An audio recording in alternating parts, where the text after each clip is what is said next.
तो जैसा कि हमने लास्ट एपिसोड में देखा था, फैंग प्रिंसेस से उस डॉग के टैग के बारे में पूछता है। तो प्रिंसेस उसे बताती है कि वो ब्लैक चीट मटेरियल से बना हुआ टैग है। फैंग प्रिंसेस से कहता है कि मुझे वो मटेरियल देखना है। तो प्रिंसेस फैंग को बताती है कि वो मटेरियल बहुत ही हाई सिक्योरिटी में रखा जाता है और केवल रूटीन सेक्रीफाइस का विनर ही उस मटेरियल को ले सकता है। तो फैंग प्रिंसेस से कहता है कि मैं रूटीन सेक्रीफाइस को जरूर जीतूंगा, लेकिन प्रिंसेस उसको कंपटीशन में पार्टिसिपेट करने से मना कर देती है। तो इसके लिए फैंग प्रिंसेस से एक डील करता है और वो प्रिंसेस से कहता है कि अगर तुम मेरी हेल्प करोगी तो मैं तुम्हें और भी खूबसूरत होने में मदद कर सकता हूँ। प्रिंसेस फैंग की बात पर एग्री हो जाती है और उन दोनों की डील हो जाती है। अब आगे एपिसोड की स्टार्टिंग में हमें चैंग के मैंसन को दिखाया जाता है। एक बंदा चैंग के पास आता है और उससे कहता है, यंग मास्टर, रूटीन सेक्रीफाइस की सारी तैयारियां पूरी हो चुकी है और इस बार पिछले साल से भी 3 गुना ज्यादा लोगों ने सेरेमनी में पार्टिसिपेट किया है। अब तक टोटल 107 लोग रजिस्टर कर चुके हैं। चैंगसी बोलता है कि हमारा बिजनेस कैसा चल रहा है। इस बार की सेरेमनी में सभी के लिए एक बड़ा सा डिस्काउंट है। इसके बाद हमारा सीन शिफ्ट होता है और हम फैंग और जनरल को देखते हैं। वो लोग सेक्रीफाइस सेरेमनी की तैयारी कर रहे थे।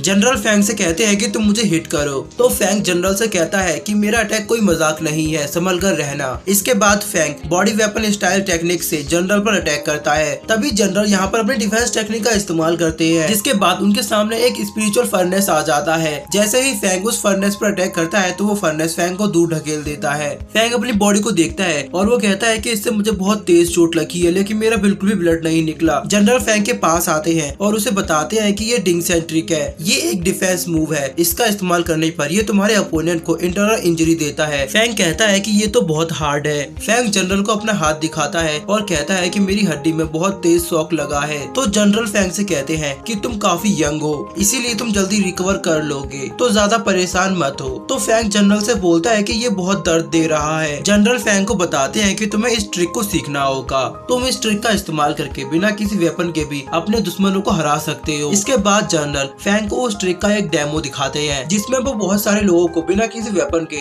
अपनी इस ट्रिक का इस्तेमाल करके हरा देते हैं। अब जनरल की पावर को देखकर फैंग काफी खुश होता है और वो जनरल से कहता है कि जल्दी करो, मुझे भी ये ट्रिक सीखनी है। जनरल फैंग से बोलते हैं कि तुम्हें इस टेक्निक को सीखने के लिए बहुत ज्यादा इम्पैक्ट की जरूरत है, क्योंकि ये ट्रिक तुम्हारे बहुत सारे ब्लड को कंज्यूम करती है। कम से कम इससे पहले तुम्हें अर्थ डबल ब्लेड टेक्निक को सीखने की जरूरत है और इसके बाद तुम इसकी प्रैक्टिस कर सकते हो। तो फैंग जनरल से कहता है कि अर्थ डबल ब्लेड टेक्निक क्या है, मैं उसे बहुत आसानी से सीख सकता हूँ। तो जनरल उसे एक तलवार उठाकर देते हैं और कहते हैं कि यहीं प्रैक्टिस करो। इसके बाद जनरल वहाँ से चले जाते हैं। फैंग सोचता है कि मैंने प्रिंसेस को प्रॉमिस किया है जब मैं 3 बॉडी स्टाइल में महारत हासिल कर लूंगा उसके बाद ही कंपटीशन में पार्टिसिपेट करूंगा, इसीलिए मुझे जल्द से जल्द इसको सीखना होगा। इसके बाद हमारा सीन शिफ्ट होता है और हम प्रिंसेस को देखते हैं। लिली प्रिंसेस से कहती है कि आप नहीं चाहती कि फैंग उस सेरेमनी में पार्टिसिपेट करे, फिर भी आपने उसके साथ शर्त लगाई है, ऐसा क्यों? तो प्रिंसेस उसे बताती है कि फैंग इसके लिए काफी ट्रेनिंग कर रहा है और उसने मुझे ये भी बताया कि उसके पास एक ऐसी चीज है जो मुझे और भी ज्यादा खूबसूरत बना सकती है। तो ये सुनकर लिली का रिएक्शन थोड़ा अजीब होता है। प्रिंसेस लिली को बताती है कि मैं ये सब फैंग के लिए ही कर रही हूँ, हालांकि ये बहुत खतरनाक है, लेकिन मैं उसे कुछ नहीं होने दूंगी। इसके बाद हमारा सीन शिफ्ट होता है और हम फैंग को देखते हैं जो कि ट्रेनिंग कर रहा था। फैंग एक पेड़ पर अपनी पूरी ताकत के साथ पंच मारता है, लेकिन वो पेड़ बिल्कुल भी नहीं हिलता।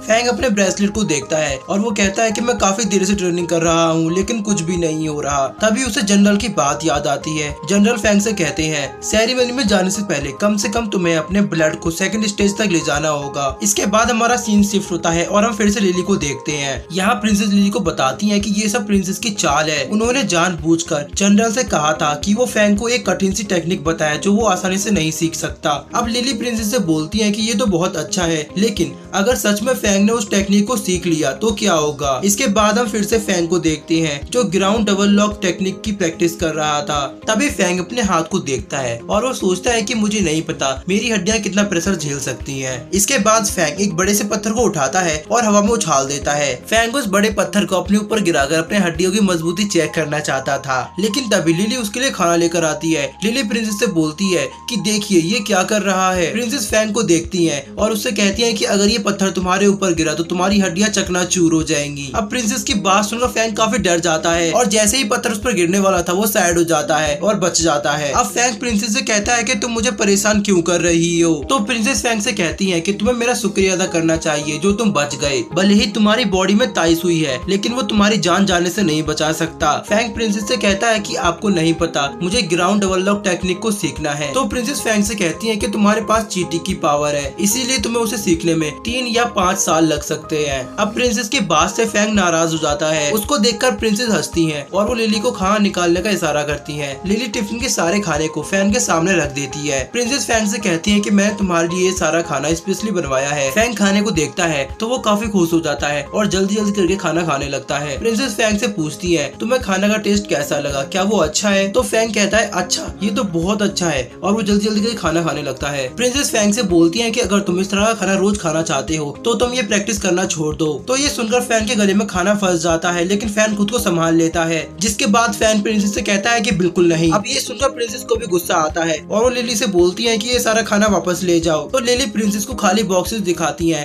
और बताती है कि इसने तो बहुत जल्दी खाना खत्म कर दिया। अब फैंग प्रिंसेस से बोलता है कि मैं जल्दी डिंगसेंग टेक्निक को भी सीख लूंगा, जिसके बाद कोई भी कंपटीशन में मुझे नहीं हरा सकता। तो प्रिंसेस फैंग से बोलती है कि मुझे तुम पर विश्वास नहीं, कोई भी आधे महीने में इस टेक्निक को नहीं सीख सकता, और प्रिंसेस वहाँ से जाने लगती हैं। तो फैंग प्रिंसेस से बोलता है कि मैं दिन रात प्रैक्टिस करूंगा और उसे सीख लूंगा। फैंग की बात सुनकर प्रिंसेस को काफी गुस्सा आता है और वो बहुत जोर से चिल्लाती हैं। प्रिंसेस की चीख सुनकर फैंग भी काफी ज्यादा डर जाता है। प्रिंसेस गुस्से में फैंग से कहती है कि मैं तुम्हें अपने यहाँ के रूल बता देती हूँ, यहाँ पर कोई भी रात में मार्शल आर्ट की प्रैक्टिस नहीं कर सकता है। तो फैंग प्रिंसेस से कहता है कि मुझे पता है आप नहीं चाहती कि मैं प्रैक्टिस करूं। तो प्रिंसेस फैंग से कहती है कि तुम्हें जो समझना है समझ लो। प्रिंसेस की बात सुनकर फैंग को भी काफी ज्यादा गुस्सा आता है और वो भी जोर से चिल्लाता है। प्रिंसेस फैंग से बोलती है कि इस बात का ध्यान रखना कि अगर किसी ने तुम्हें रात में प्रैक्टिस करते हुए देख लिया तो तुम्हें इसके लिए पनिश भी किया जा सकता है। इसके बाद हमारा सीन नाइट में शिफ्ट होता है, जहाँ हम देखते हैं कि फैंग एक पत्थर के साथ चुपके से बाहर आता है और वो कहता है कि मुझे यहाँ पर बिना आवाज किए शांति से प्रैक्टिस करनी होगी। लेकिन तभी उसे वहाँ पर किसी के फुसफुसाने की आवाज सुनाई देती है। तो फैंग के हाथ से पत्थर छूट जाता है और उसी के पैर पर गिर जाता है। फैंग अपनी चीख को दबाता है और वहीं पर कहीं छुप जाता है और तभी हम देखते हैं कि वहाँ पर लिली और प्रिंसेस आ जाती हैं। लिली प्रिंसेस से बोलती है कि यही सही समय है प्रैक्टिस करने का, मुझे लगता है कि फैंग यहाँ पर प्रैक्टिस करना जरूर आएगा